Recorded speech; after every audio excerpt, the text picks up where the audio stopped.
안녕하십니까. 오늘은 2020년 12월 2일 이스라엘 종교력으로 키슬레브 9번째 달 16번째 날 창세기 두 번째 시간을 가지기를 원합니다. 우리가 창세기를 자세하게 다 다루지는 않고 주요한 부분을 한번 더 살펴보기를 원합니다. 창세기 2장을 보겠습니다. 창세기 2장 15절에 하나님께서 그 아담을 만드시고 에덴 동산 만드시기 전에 아담을 만드신 다음에 그 아담을 이끌어 에덴 동산에 두어 그것을 경작하며 지키게 했다. 여기서 나오는 이 에덴 동산은 이 물질 세계가 아닙니다. 물질 세계가 아니고 이 영적인 세상을 말하고 있습니다.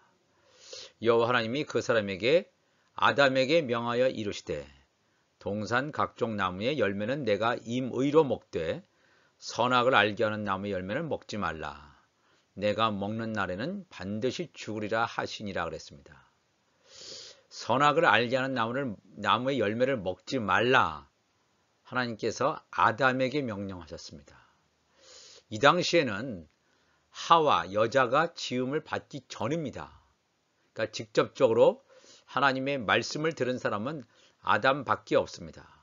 선과 악을 알게 하는 나무의 열매는 먹지 말라. 내가 먹는 날에는 반드시 죽으리라 그랬습니다. 이 선악과를 아담이 안 먹었더라면 어떻게 됐을까? 이 에덴 동산에서 이 아담은 영원히 살 수 있도록 지음을 받았습니다. 근데 결과적으로 선악과를 먹게 되죠. 그래서 그는 에덴 동산에서 쫓겨나게 되고 유한한 제한적인 수명을 가지고 살다가 흙으로 돌아가는 것을 우리가 보게 됩니다. 창세기 2장 18절에 여호와 하나님이 이르시되 사람이 혼자 사는 것이 좋지 아니하니 내가 그를 위하여 아담을 위하여 돕는 배필을 지으리라 하시니라. 이제 그를 위하여라는 말이 있죠. 그를 위하여라는 말이 요 히브리어 크 네그도 이런 뜻입니다. 그래서 이 마지막 오라고 하는 전치사 그거 이 네게드라고 하는 것은 이 하나의 전치사인데 그를 위하여죠.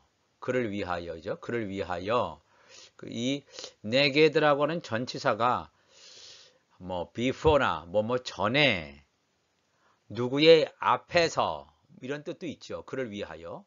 그런데 또 어떤 뜻이 있냐면 opposite이란 말이 있습니다. 뭐뭇을 대항하고 반대하고 against. 하나님께서 이 아담을 위해서 돕는 배필 하와를 짓는데 반드시 이 여자가 이 아담하고 한 뜻이 되어서 나가는 게 아니라 서로 간에 against하고 반대되는 뜻을 가질 수 있습니다. 지금 이 세상에도 그 가정을 이루지 않습니까? 부부가 사는데 남편과 아내가 동일한 마음이 있지는 않습니다. 동일한 마음이 있을 수도 있지만 그렇지 않을 수 있습니다. 서로 간에 이렇게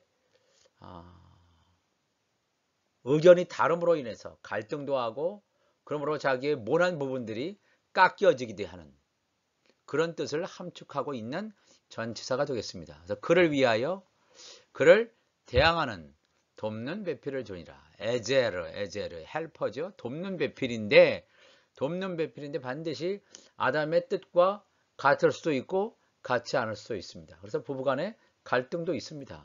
그래서 우리의 육의 소욕을 제거하고 벗기기 위해서 하나님께서 이 방법도 사용하신다는 것을 이 창세기 2장 18절을 통해서 알 수 있습니다. 그러니까 부부간에 완전히 같다. 그럴 수가 없죠. 그죠? 에제르 크 네그도 그를 위하여 그를 어게인스트 하는 그런 돕는 배필을 지으리라 하시니라. 하나님께서 그렇게 하셨습니다. 그 다음에 이 창세기 2장 19절 보면 이 아담을 에덴 동산에서 만드시고 계속해서 지금 에덴 동산에서 되어지는 일입니다. 하나님이 흙으로 각종 들짐승과 공중의 각종 새를 지으시고 아담이 무엇이라고 부르는가 보시려고 그것들을 그에게 이끌어 가시니 아담이 각 생물을 부르는 것이 곧 그 이름이 되었더라. 여기서 나오는 이 들짐승과 공중의 각종 새는 어디에서 지었냐 하면 에덴 동산 밖이 아닙니다. 에덴 동산 안에서 되어지는 것이라고 제가 말씀드렸습니다. 에덴 동산 안에 있는 들짐승, 에덴 동산 안에 있는 공중의 각종 새는 우리가 보는 들의 사자, 호랑 이런 들짐승을 말하는 것이 아니라 이 들짐승은 천사장입니다. 천사장. 이 공중의 각종 새라고 하는 것도 천사를 말하고 있습니다. 이렇게 이 창세기를 기록한 모세가 이렇게 기록을 해놓고 있습니다. 그러니까 이 천사들의 이름을 지은 사람이 누구냐? 이 아담입니다. 우리가 보기에는 이 수많은 동식물들의 이름을 아담이 졌다고 그러는데 이 에덴 동산 안에 있는 천사들, 들짐승과 공중의 각종 새의 이름을 지은 자가 누구냐? 요 아담이다 그랬습니다. 아담이다 하는 것이 성경에 증거가 되어 있습니다. 이어 하나님이 아담을 깊이 잠들게 하시니 잠들매 그가 그 갈빗다늘을 취하고 살로 대신 채우고 이어 하나님이 아담에게서 취하신 그 갈빗대로 여자를 만드시고 그를 아담에게로 이끌어 오시니 아담이 이르되 이는 내 뼈 중에 뼈요 살 중에 살이라 이것을 남자에게서 취하였은즉 여자라 부르리라 하니라. 그러니까 이 남자와 여자 아담과 하와가 하나의 몸. 아직도 이 여자는 하와예라는 이름을 가지지 않았습니다. 하와라는 이름을 가지지 않았습니다. 그냥 여자라고 되어 있습니다. 여자. 아담과 여자가 한 몸이다. 하나를 이룬다 하는 것을 여기서 이 성경은 우리에게 가르쳐 주시고 있습니다. 이 창세기 3장을 보시면 이 뱀이 나오죠. 이 뱀이라고 하는 것은 그냥 땅에 기어다니는 그런 뱀을 말하는 것이 아닙니다. 뱀은 여호와 하나님이 지으신 들짐승이라고 했습니다. 들짐승. 바로 전에 제가 이 들짐승을 뭐라고 말씀드렸냐면 천사라고 말씀드렸습니다. 지금 이 상황이 계속돼서 지금 에덴 동산에서 되어지는 사실을 지금 얘기하고 있습니다. 들짐승 중에 하나님이 지은 천사장들 가운데 가장 뱀이 간교하니라 그랬습니다. 근데 이 뱀이 여자에게 여자와의 그와 같은 대화 가운데 선악과를 먹게 만들죠. 선악과를 먹게 만드는데 이 여자가 이 뱀에게 미혹을 당합니다. 왜? 하나님께서 하신 말씀을 그대로 제대로 알지 못해서 그렇습니다. 사실 하나님께서 아담에게만 선악을 알게 하는 나무 열매를 먹지 말라. 먹으면 죽는다. 이 아담에게 얘기했는데 아담이 자기 아내인 여자에게 제대로 말을 못한 것 같습니다. 제대로 가르쳐주지 못했든지 이 사실을 제대로 이 하와는 이 여자는 인지하지 못하고 있는 상태였습니다. 그런 상황에서 이 뱀이 아담에게 접근하는 것이 아니라 하와 이 여자에게 접근했습니다. 네가 그것을 먹나니는 하나님과 같이 되어 선악을 알 줄 안다. 선과 악을 안다. 그래서 선악과라고 하는 것은 율법을 가리키는 율법을 상징하는 것이 되겠습니다.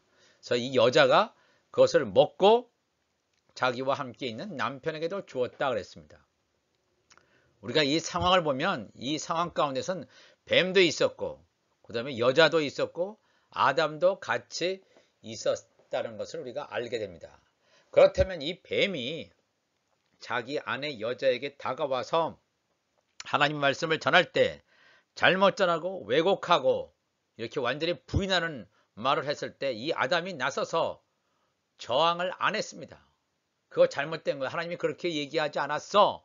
이렇게 얘기하고 뱀을 반박했어야 되는데 그렇게 하지 않죠.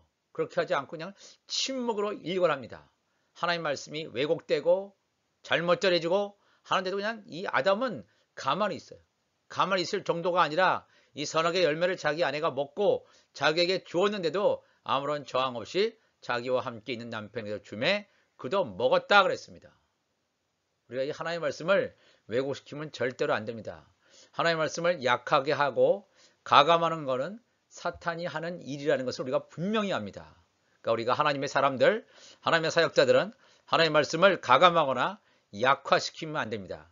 약화시키는 자는 뭐예요? 뱀의 후손으로서 다 이와 같이 뱀같이 하는 거예요. 사탄같이 하는 거예요.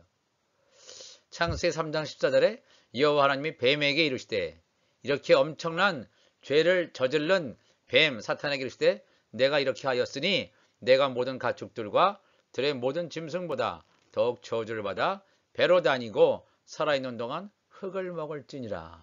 이 뱀이 흙을 먹는다는 건 뭐냐면 하나님의 백성이 아닌 이 가라지와 쭉정이 같은 그 자들의 이 육신을 가져갈 것임을 창세기 3장 14절은 예고해주고 있습니다. 굉장히 중요한 말씀입니다. 하나님의 자녀와 종들이 죽었을 때 그들의 몸은 사탄이 가져가지 못합니다. 그렇지만 하나님의 자녀와 종들 이외에 이런 가라지와 쭉정이들이 죽었을 때의 그 시체, 시신, 그것에 대한 권리는 누구에게 있느냐? 사탄에게 있음을 하나님께서 그 사탄에게 이 흙을 먹도록 시체를 가져갈 수 있도록 시체에 대한 그런 하나의 권리를 가질 수 있도록 하나님께서 허락하셨음을 창세기 3장 14절은 우리에게 말씀하고 있습니다. 그렇다면 이 에스겔서에도 보면 에스겔서 28장 14절 보면 하나의 두로 왕을 통해서 이 사탄이 어떠한 존재였는지를 얘기합니다. 사탄이 원래 그런 자였는가? 너는 기름 부음을 받고 지키는 그룹임이여. 이 그룹이라고 하는 것은 뭐랄까 그 히브리어로 크루브란 뜻입니다. 크루브란 뜻이고 이것을 이제 영어로 하면 체럽, CHRUB, 체럽. 이것을 이제 우리가 한국말로 그룹이라고 이렇게 번역을 했습니다. 이 그룹을 GROUP, 그룹이라고 생각하면 절대 아닙니다. 이 크루브라고 하는 히브리어, 그 다음에 이것을 영어로 체럽이라고 했기 때문에 이걸 한국말로 그룹이라고 쓴 겁니다. 이것은 그룹이라고 하는 천사장입니다. 너는 기름 부음을 받고 지키는 그룹이다. 그러니까 이 사탄도 천사장 가운데 하나였음을 알 수 있습니다. 그룹임이여. 내가 너를 세우며 내가 하나님의 성산에 있어서 불타는 돌들 사이에 왕래하여도다. 이렇게 하나님께서 귀하게 사탄 그룹 여러 천사들을 만들었습니다. 내가 지음을 받던 날로부터 내 모든 길에 완전하더니 마침내 내게서 불의가 드러났도다. 하나님의 보좌를 찬탈하려고 하는 이 사탄 마귀의 이 불의가 드러나는 거예요. 하나님께서는 정말 완전하게 지으셨는데 내 무역이 많음으로 내 가운데 강포가 가득하여 내가 범죄하여도다. 너 지키는 그룹아. 이 지킨다는 건 뭐야? 하나님의 계신 지성소를 지키는 그룹이에요. 아무나 지성소에 있는 것도 아닌데 그 지성소 하나님을 지키는 하나님의 보좌를 보호하는 너 지키는 그룹아. 그러므로 내가 너를 더럽게 여겨 하나님의 산에서 쫓아냈고 불타는 돌들 사이에서 멸하여도다. 내가 아름다움으로 마음이 교만하였으며 내가 영화로움으로 내 지혜를 더럽혔으며 내가 너를 땅에 던져 왕들 앞에 두어 그들의 구경거리가 되게 하여도다. 이 그룹이 하나님이 창조하신 귀한 천사장이었는데 이렇게 하나님의 보좌를 찬탈하려는 것으로 인해서 셋째 하늘에서 둘째 하늘로 쫓김을 당하는 염천한 일을 당합니다. 창세기 4장 24절에서 아담과 여자가 범죄하였을 때 선악과를 먹었을 때 하나님이 그 사람을 쫓아내시고 아담을 쫓아내시고 에덴 동산 동쪽의 그룹들과 도로 도는 불칼을 두어 생명나무의 길을 지키게 했다 그랬어요. 생명나무의 길을 예수님의 초림과 재림으로 오시는 길을 지키게 한 그 임무를 맡은 자가 누구냐면 에덴 동산 동쪽에 있는 그룹들이라고 했어요. 이 그룹들 가운데 이 사탄 마귀도 있었는데 사탄 마귀가 쫓겨남을 당하죠.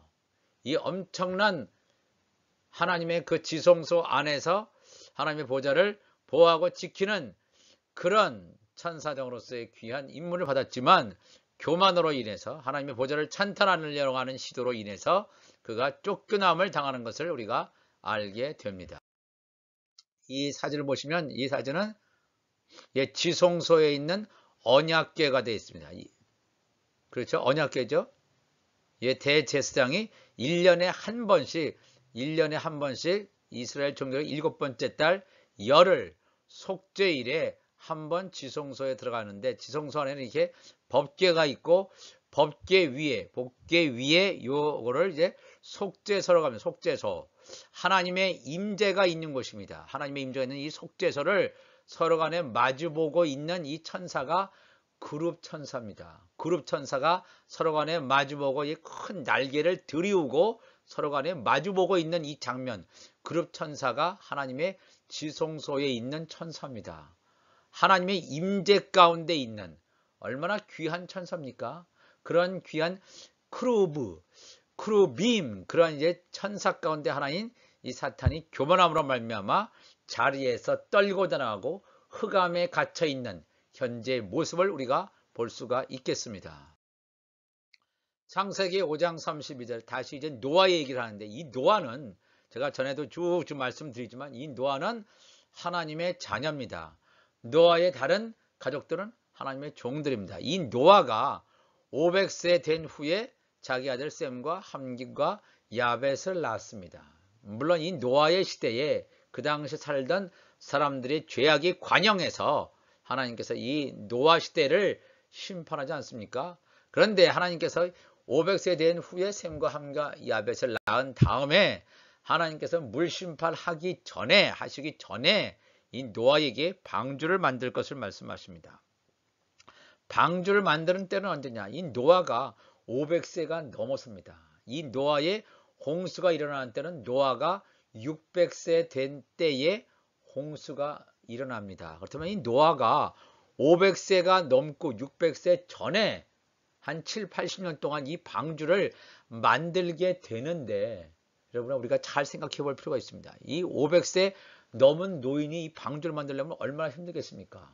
노아가 젊었을 때 힘이 왕성할 때 하나님께서 노아를 이건 방주를 만들어라. 한 40세, 50세, 60세 그 당시에 그렇게 젊은 나이에 방주를 만들어라 한다면 한 400년 후에 지난 다음에 물 심판할 수도 있는데 그렇게 하지 아니하시고 500세가 넘은 노아에게 방주를 만들 것을 말씀하십니다. 그러니까 이 방주를 만들고 그 일이 다 끝난 다음에 노아가 600세 되었을 때에 물 심판이 일어납니다. 심판하기 바로 전에 방주를 예비되어야 되는구나. 미리 방주가 예비되는 것이 아니라 물 심판 바로 전에 직전에 방주를 만들 것을 하나님께서 명령하시고 방주를 쭉 노아가 만들어 옵니다. 이 방주는 상중하 3층으로 되어 있다고 성경은 나와 있습니다. 그러니까 하나님의 이 성막이 지성소, 성소, 그 다음에 안뜰로 되어져 있는 것처럼 하나님의 자녀들, 하나님의 종들, 그 다음에 천국 시민들 세 사람이 들어갈 수 있는 그러한 것으로 이 방주를 세 부류의 사람들이 들어갈 수 있도록 만들었습니다. 이 방주라고 하는 것은 하나님의 자녀, 하나님의 종들, 천국 시민들이 들어가는 곳입니다. 그러한 들어가는 것을 방주를 만들라고 했다는 것은 이 당시에 노아의 시대가 어떤 시대냐 하면 우리가 살고 있는 7년 풍년기간 또 이제 7년 흉년기간 중에서 또 이제 전 3년 반 기간 동안이 바로 이제 방주를 만드는 기간이 되겠습니다. 이 방주라고 하는 것은 뭡니까? 방주 안에 하나님의 자녀도 있고 하나님의 종들도 있고 천국 시민들도 있을 텐데 그렇다면 이 안에 들어간 사람들만이 구원을 받게 됩니다. 이 방주 바깥에 있는 사람들은 다 죽임을 당한다는 것을 우리가 알 수가 있습니다. 그래서 예수님께서 노아의 시대를 지금은 노아의 시대라 이렇게 말씀하지 않습니까? 노아의 시대를 보라 그래서 노아의 시대를 보라. 노아의 시대를 보라는 것은 우리로 하여금 방주를 만들어라 그래요. 방주를 만들어라. 왜? 방주를 만들라고 하는 이유는 심판이 오기 때문에 이제 심판이 곧 다가오는데 심판 전에 너희를 방주를 예비하라. 하나님의 말씀을 우리 마음 가운데 담고 주의 오실 날을 준비하라는 것입니다. 그 다음에 창세기 6장 20절에 새가 그 종류대로 가축이 종류대로 땅에 있는 모든 것이 이때는 뭐예요? 여기 나오는 새나 가축이라는 것은 에덴 동산 이미 밖으로 나왔습니다. 물질 세계입니다. 물질 세계에서 우리가 보는 가축들이 되겠습니다. 그러면서 땅에 있는 모든 것이 그 종류대로 각기 둘씩 네개로 나오니 그 생명을 보존하게 하라. 이 방주에 다 들어가게 하는데 이제 홍수가 얼마 남지 않아서 방주에 다 들어가도록 이렇게 하나님께서 하나님께서 이 노아에게 말씀하시는데 6장 21절에 너는 먹을 모든 양식을 네개로 가져다가 저축하라. 이것이 너와 그들의 먹을 것이 되리라. 이 방주 안에서 수십일 동안 있어야 되기 때문에 다른 외부에서 먹을 양식이 공급될 수가 없습니다. 그러니까 이 방주 안에서의 먹을 양식을 하나님께서 이 노아에게 준비하게 합니다. 그런 것처럼 우리 주님께서 노아의 시대를 보라 하는 것처럼 노아의 때를 보라 하는 것처럼 우리가 살아가는 시대는 이 노아의 때에 살고 있습니다. 방주를 예비해야 되고 먹을 양식, 영의 양식들과 이런 양식들을 우리가 준비해야 될 줄 믿습니다. 그런 것이 다 준비됐을 때 창세기 7장 4절에 지금부터 7일이면 내가 40제를 땅에 비를 내려 내가 지은 모든 생물을 지면에서 쓸어버리라. 하나님께서 이 아들인 이 노아에게 하나님의 심판의 때를 가르쳐 주십니다. 갑자기 그냥 물심판이 오는 게 아니고 지금부터 7일이면 7일 후에 40주야를 땅에 비가 내린다. 7일이라고 하는 예고 기간이 주어졌습니다. 예고 기간이라고 하는 것은 우리가 말씀을 보는 것처럼 7년 풍년 기간이 되겠습니다. 하나님의 자녀들이 예비되어지는 하나님의 말씀으로 충만하게 되는 7년 예비 기간이 되겠습니다. 7년 예비 기간이 지나면 40주야 이 땅에 7년 흉년, 7년 대환란이 있을 것을 이 성경은 예고해 주고 있습니다. 아까 제가 말씀드린 것처럼 홍수가 땅에 있을 때 노아가 600세라. 하나님께서 이 노아가 나이가 적고 많고 이것을 떠나서 하나님의 심판 바로 전에 하나님께서 이 노아에게 방주를 만들 것을 말씀하시고 먹을 양식을 준비할 것을 말씀하십니다. 바로 그때가 우리가 살고 있는 이때라는 사실을 우리가 잊어버려서는 안 됩니다. 그러면 또 이제 베드로전서 3장 8절 이하에 가서 보시면 이 노아에 대한 얘기가 좀 더 구체적으로 나와 있습니다. 그리스도께서도 단번에 죄를 위하여 죽으사 의인으로서 불의한 자를 대신하셨으니 이는 우리를 하나님 앞으로 인도하려 하심이라.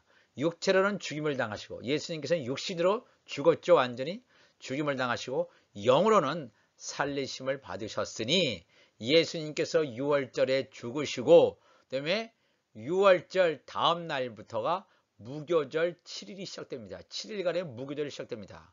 예수님께서 죽으신 다음에 무교절 영으로는 살리심을 받으셨으니 그가 또한 영으로 가서 언제요? 무교절날 영으로 가서 옥에 있는 영들에게 선포하시니라. 이 옥을 예비한 자가 누구냐? 에녹이 되겠습니다. 이 에녹은 하나님께서 에녹의 나이가 365세에 이 에녹을 하나님께서 데려가시잖아요. 근데 이 에녹이 무슨 일을 하냐면 옥을 준비해. 옥을 준비한다는 것은 뭐냐면 이 당시에 죽은 모든 자들이 있는 장소가 되겠습니다. 그래서 예수님께서 영으로 옥에 있는 영들에게 말씀을 전하셨다 하는 이유는 뭐냐면 이 노아의 시대, 이 모세 시대 전에는 율법도 없었습니다. 율법도 없었고 당연히 복음도 없는 그러한 시대였습니다. 복음도 없고 율법도 없는 시대에 그렇게 갇혀있는 이와 같은 옥에 갇혀있는 이런 사람들에게 옥에 있는 영들에게 예수님께서 무교절 날에 선포하시니라. 그들은 전에 노아의 날 방주를 준비할 동안 하나님이 오래 참고 기다리실 때에 복종하지 아니하던 자들이라. 노아의 날 방주를 준비하는 노릇 동안 하나님께서 계속 참으시고 인내하시고 복종하지 아니하던 자들에게 기회를 계속 주신 것입니다. 방주에서 물로 말미암아 구원을 얻은 자가 몇 명뿐이니 겨우 8명이라. 이 사건과 비슷한 사건을 이제 유다서 14절에서 얘기합니다. 아담의 7대 손 에녹, 이 아담의 7대 손이죠. 에녹이 이 사람들에 대하여도 예언하여 이르되, 이 사람들이라고 하는 것은 이 옥에 있는 영들에 대해서 지금 예언하여 이르되, 보라 주께서 그 수만의 거룩한 자와 함께 임하셨으니, 이 말은 뭐냐면 주님께서 육체로는 죽임을 당하시고 영으로는 살리심을 받으사 언제요? 무교절날 영으로 가서 옥에 있는 영들에게 선포하시는 상황을 유다서에서 기록하고 있어요. 예수님께서 수만의 거룩한 자 천사들과 함께 이 옥에 임하신 사건을 이 유다서, 예수님의 동생 유다를 통해서 증거하고 있습니다. 이는 무사람을 심판하사 모든 경건하지 않은 자가 경건하지 않게 행한 모든 경건하지 않은 일과 또 경건하지 않은 죄인들이 주를 거슬러 한 모든 완악한 말로 말미암아 그들을 정죄하려 하심이라 하였느니라. 노아 시대는 아까도 말씀드린 것처럼 율법이나 복음이 제정되기 전의 시대입니다. 그렇기 때문에 판단의 근거가 없는 시대에 그러한 상황 가운데서 살던 사람들에게 우리 주님께서 무교절에 가셔서 이 옥에 있는 영들에게 말씀을 선포하시고 이 옥에서 하나님의 자녀들, 종들, 그다음에 가라지 쭉종이들을 나누는 그러한 일들을 하신 것을 보게 됩니다. 이미 나눠져 있는데 그들에게 심판의 말씀을 하심으로 말미암아 그들이 있는 곳을 다 정해서 가게 하셨다는 이 귀한 말씀이 되겠습니다. 그래서 여호와의 7절기 우리가 다시 한번 보시면 이제 그 봄절기를 보시면 6월절은 이스라엘 종교력으로 1월 14일이죠. 예수 그리스도의 죽으심 사건, 예수 그리스도의 죽으심, 그다음에 무교절, 조금 전에 말씀드린 이스라엘 종교력으로 1월 15일에서 21일까지 예수님께서 육신이 죽으셨지만 영으로 옥에 간 날이 무교절입니다. 이 무교절 예수님이 매장됐어요. 이 땅에 매장되어 있는 것처럼 보여지지만 예수님은 영으로 옥에 가서 말씀을 전하신 사건이 베드로전서와 유다서에 증거되고 있다 하는 말씀을 드립니다. 그다음에 초실절은 이스라엘 종교력 1월 16일 예수님께서 죽은 지 사흘 만에 부활하시는 날. 그다음에 또 이 오순절은 이 초실절에서 50일째 되는 날. 오순절 성령이 오심. 이 사건이 여호와의 7절기 6월절, 무교절, 초실절, 오순절이 되겠습니다. 역사적으로 이 봄절기는 이미 다 역사적으로 지나갔고 지금 이제 가을절기만 남았다고 제가 말씀을 드렸습니다. 오늘도 우리가 이 말씀을 대하면서 우리가 사는 시대를 분별하고 방주를 예비하고 먹을 양식을 준비하는 지혜로운 다섯 처녀와 같은 여러분과 제가 되시기를 바랍니다. 다 같이 기도하시겠습니다. 하나님 아버지 감사합니다. 오늘도 하나님의 말씀을 나누었습니다. 우리가 사는 시대는 노아의 때입니다. 주님께서 분명히 말씀하셨습니다. 너희들은 노아의 때를 보라 그랬습니다. 하나님 아버지, 우리가 노아의 때를 분명히 알고 그냥 노아의 때만 바라보는 것이 아니라 노아가 무엇을 했는지, 하나님의 자녀인 노아가 무엇을 했는지, 방주를 예비했다는 것은 하나님의 말씀을 나눠주는 것입니다. 내 안에 하나님의 말씀을 채워서 다른 사람들에게 나눠줄 때 그들에게 놀라운 그리스도의 의의 옷이 입힐 줄로 분명히 믿사오니 하나님이여 도와셔서 노아와 같이 시간을 아끼게 하시고 때를 아끼게 하시고 방주와 식량을 예비하는 귀한 하나님의 사람들 되게 하여 주옵소서. 우리 주님 감사하며 예수님의 이름으로 기도하옵나이다. 아멘.